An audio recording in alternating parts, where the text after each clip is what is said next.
So praise the Lord, nandito kami sa farm nila ni Doc Shani. Pinakain kami ng, kasi na-dehydrate kami kanina, muntikan na talaga yung kanina eh. Tapos yun, maraming pagkain na prepare nila. Oh. Praise the Lord.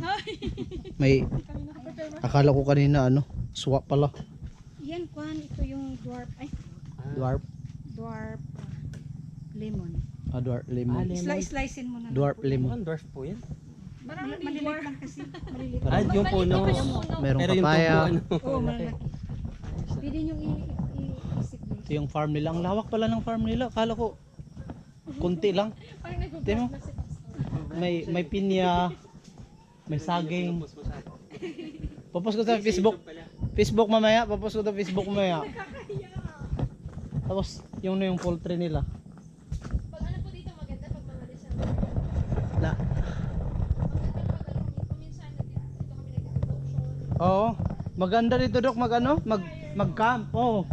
Mag-camp. Oo.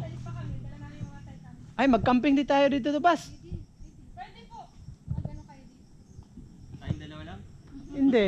Huwag naman tayong dalawa lang. Ganda mag ano dito yung parang grill. Grabe oh. Dito na sila mga nagkakaroon. Grabe. May sili. Wala kang problema pala dito. May mga sili oh. Praise the Lord. Salamat sa Ginoo. Sponsor namin sila ni Doc Shani ngaron. Doc Jeremy. Hi. Dito kami. Thank you Lord, buhay kami. Boy kami. Grabe. Isipin mo naman yung Tatawagan ko na sana si Rebecca eh, mahal. Mahal kita.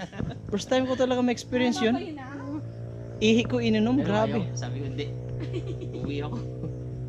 Grabe yun. Buhay. Pero para na lang tubig yung lasa ng ihi ko kayo na.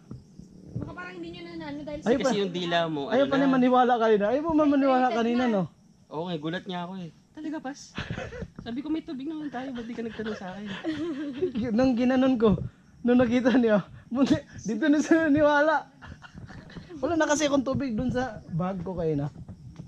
Okay, ito, yun lang yung story namin. Short story pero mamaya na lang. Bye bye.